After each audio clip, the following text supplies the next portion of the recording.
안녕하세요. 금연 아침마입니다. 통대안에 대해서 문의를 많이 주시죠, 분들께서.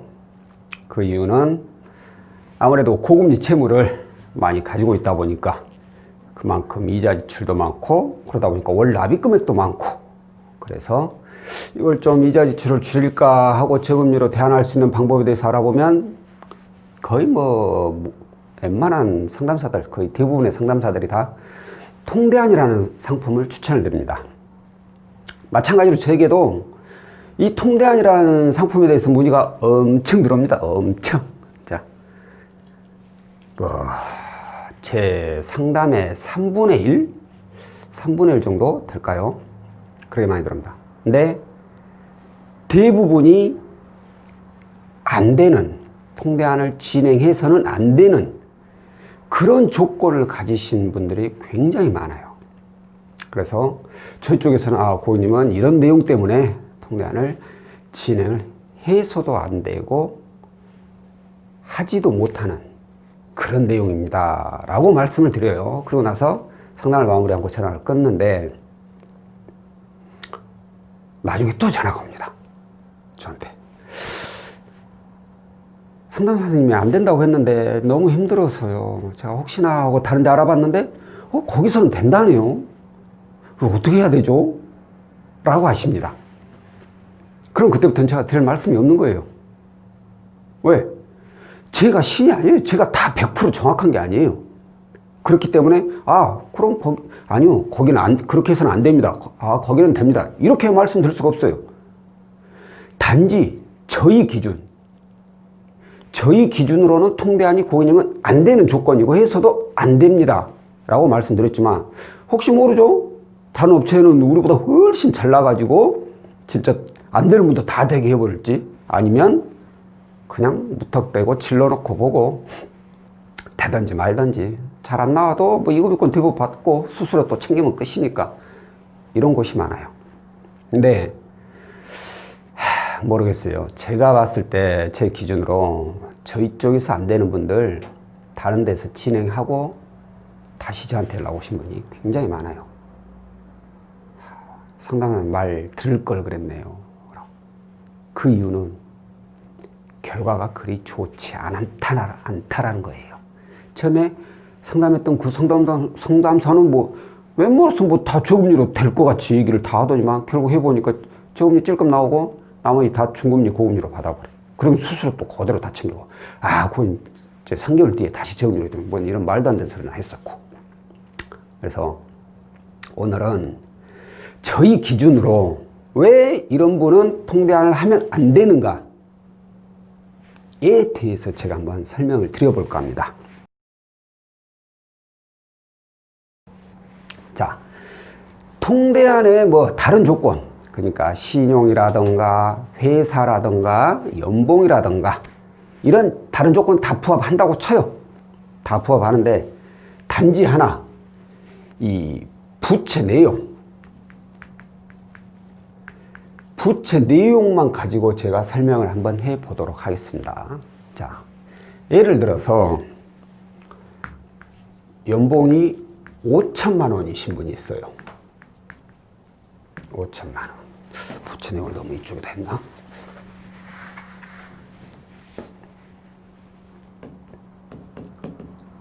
부채 내용. 연봉이 5천만 원이 있는 분이 있는데, 이분께서 저금리로 예를 들어서 5천을 이용하고 있어요. 그리고 중금리하고 고금리. 자, 저금리라면 이건 10% 미만이라고 생각을 하시면 됩니다. 10% 미만의 상품은 별로 없죠. 시중 은행에서 취급하는 거, 그리고 정부 지원 상품 외에는 10% 미만이 없다고 보시면 돼요. 또 중고금리 이런 대략 4천 정도 있다 쳐요. 그래요. 4천 있다 쳐. 얘 때문에 미치겠어. 이자가 너무 많이 나가. 그래서 좀 저금리로 대안하고 싶어. 그래서 통대안을 하도 추천 많이 하니까 이거에 대해서 한번 알아봤어. 그러니까 해당 업체에서 하는 말이에요.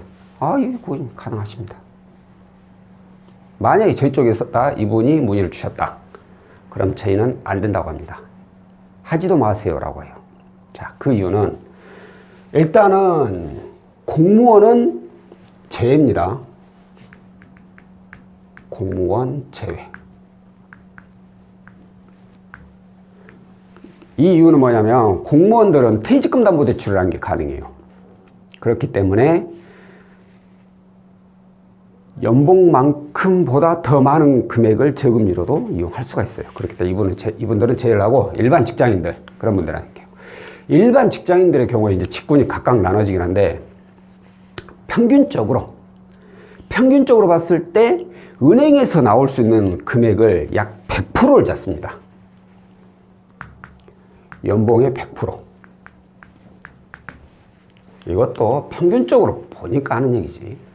대기업, 코스닥, 코스피 상장업체는 연봉보다 좀 더 나올 수 있고, 그렇지 않고 개인사업장, 일반법인, 외관법인은 약 중간 정도 잡고, 일반법인, 개인사업장 이런 곳은 연봉보다 훨씬 더 적은 금액이 나와요.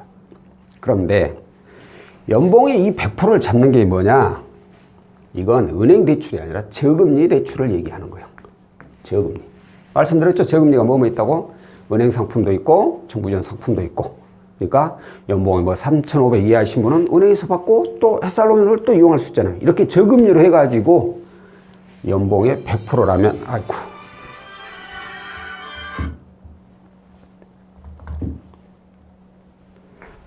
연봉의 100%라면 더 이상 저금리로 뽑아내기가 어렵다라는 거예요. 자, 이분 연봉이 100%예요.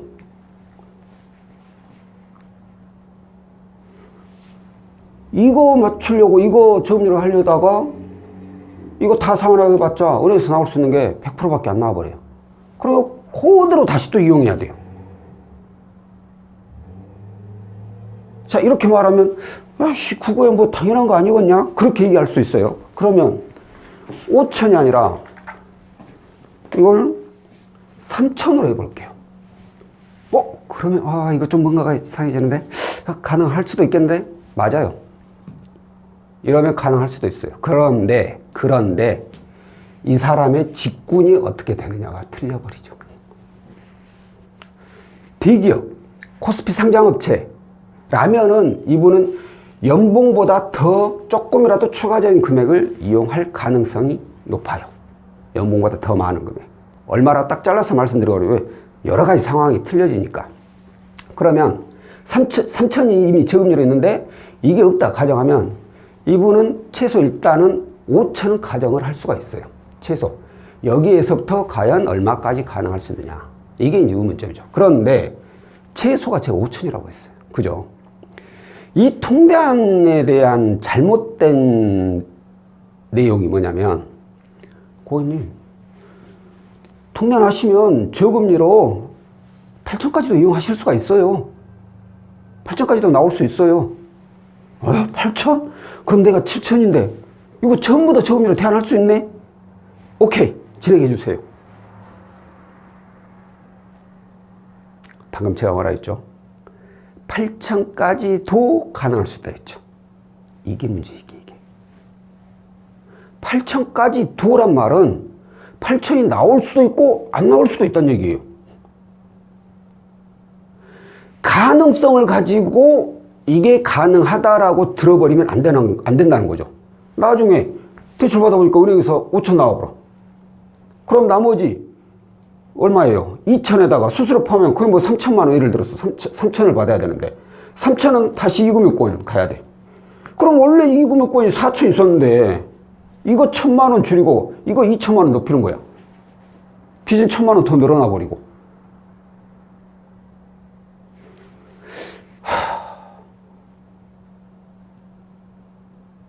이렇게 되면은 내가 1,000만 원이라는 되는 이 어마어마한 수수료를 줘가면서까지 과연 통장을 해야 되는 게 맞을까요? 근데 그 업체는 뭐라고 하냐? 저희가 언제 8천까지 가능하다고 했어요? 8천까지도 나올 수 있다겠지? 안 나오면 나머지는 뭐 고금리 받아야죠. 이금융권 저희도 원금 회수해야 되는데. 그리고 이미 진행했으니까 수수료는 받아야죠. 수수료까지. 상황 이전하고 이후하고 큰 차이가 없는데 이 어마어마한 수수료까지 줘가면서 진행을 하게 된다는 거죠. 그러니까 얘기를 잘 들어야 된다는 거예요. 1차적인 영업사원들 상담할 때, 예, 가능합니다. 걱정하지 마세요. 뭐, 고이면, 뭐, 직권이 좋고, 뭐, 신용이 좋으시니까 충분히 나옵니다. 무조건 가능합니다. 세상에, 뭐, 자기가 신이야? 신이야? 그런 사람, 저는 그래요. 예, 고임. 다른 내용 대충 듣고, 고임 무조건 가능합니다. 이분들은 저는 무조건 걸으라고 하고 싶어요. 아니, 나이스도 안 보고, 울크릭도 안 보고, 서류도 확인도 안 하고, 뭐가 가능해? 점쟁이요?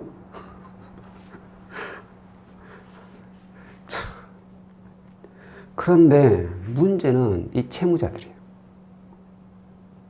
내가 지금 당장 너무 힘들거든. 이 돈 갚아 나가기가. 나도 생활비 우리 이 새끼들 먹여 살려야 되고 와이프 먹여 살려야 되고 하는데 이거 빚 먼저 사과금액 다 갚고 나면은 생활비가 부족해. 생활비가 힘들어 죽겠어. 뭐 내 술 사 먹는 건 둘째 치고 우리 애들 사탕 하나라도 사주려면은 어떻게 해서는 재업료를 조금이라도 낮춰서 이자 지출을 줄여야만이 돼. 이 다급한 심정을 이용하는 거죠.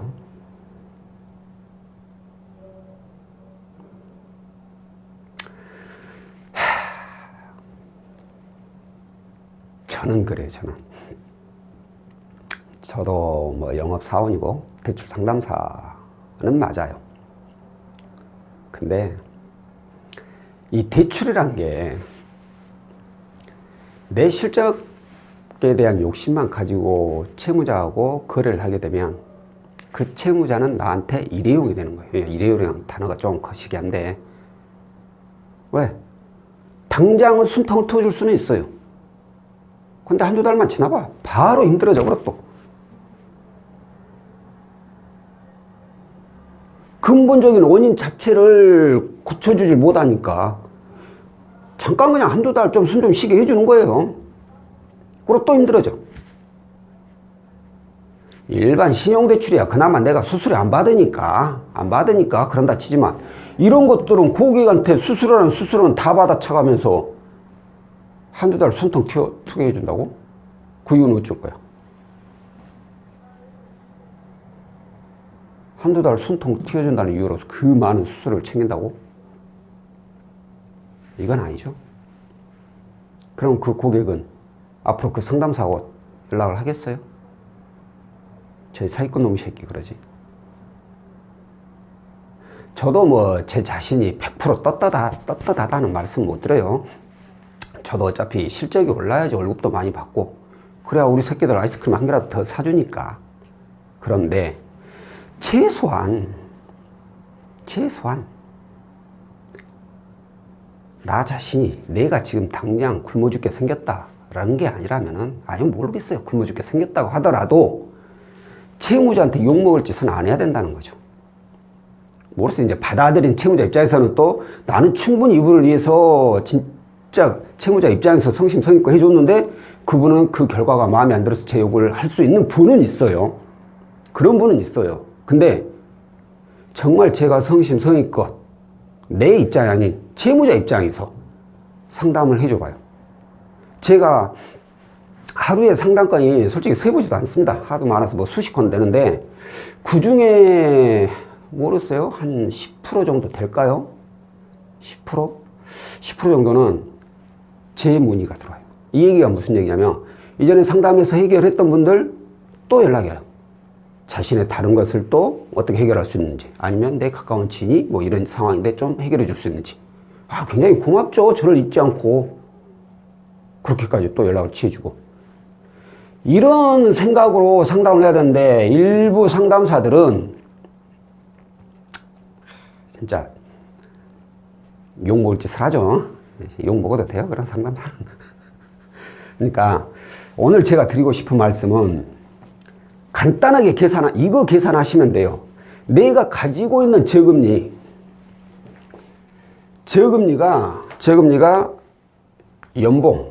연봉의 100%다. 100% 수준이다. 그러면 통대안을 이용을 하지 마세요. 근데 나 100%가 아니라 한 80% 되는데요.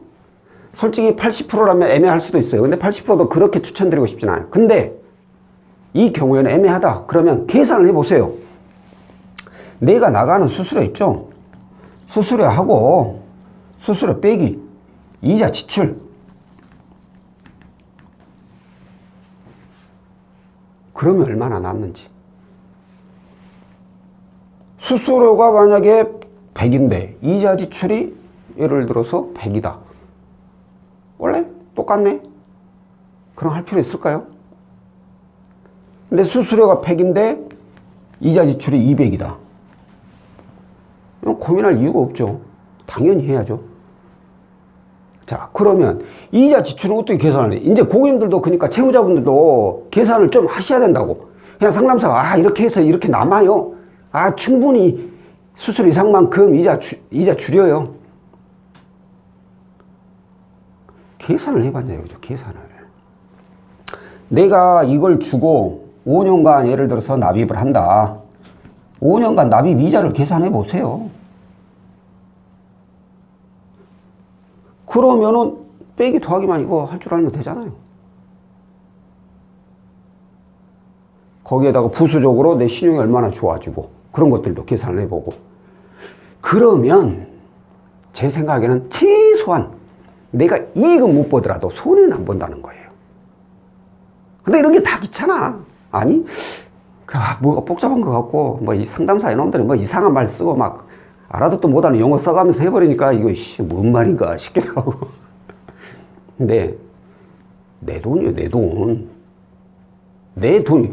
비록 통대한 업체들 돈을 빌려가지고 내 거 대출금을 상환하지만 어차피 난 그 돈 돌려줄 거잖아. 거기다가 수수료까지 플러스 해가지고. 그럼 내 돈이 나가는 거예요. 콩나물 살 때는 여기가 100원이 싸네 저기가 100원이 비싸네 따지면서 수수료 수백만 원 수천만 원 나가는데 그냥 상담사 말만 믿고 진행을 해? 그것도 잘못된 거 아닌가요? 그건 채무자 잘못 아니에요? 그것도? 좀 복잡하더라도 하나하나 물어봐서 나한테 이익이 되는지 안 되는지 꼭 본인들도 체크를 하고 나서 진행 여부를 결정을 하시고요. 항상 통대안은 제가 말씀드리지만 한 곳에다가만 문의를 하지 마세요. 절대로. 여러 군데 해보세요. 내가 통대안이 무조건 되는 조건이야. 그래도 한 군데 하지 마세요. 왜? 조건은 되지만 수수료가 또 더 낮은 데가 있을 수 있잖아요. 지출은 줄여야지. 지출은 어떻게 해서든. 그러니까 항상 여러 군데 체크를 해보고 내가 상대방이 상담사가 말한 내용하고 내가 계산해본 내용하고 맞는지 틀린지도 확인을 해보고 나서 결정을 하라는 거예요. 통대안은 하루아침에 결정하는 내용이 아니에요. 절대. 충분히 계산해보고 나서 그리고 나서 결정을 하시길 바랍니다. 자, 오늘은 통대안을 해야 될지 말아야 될지 그 기준점을 이 부채 내용을 가지고 말씀을 드렸습니다. 다음번에는 또 다른 내용으로 찾아뵙도록 하겠습니다. 고맙습니다.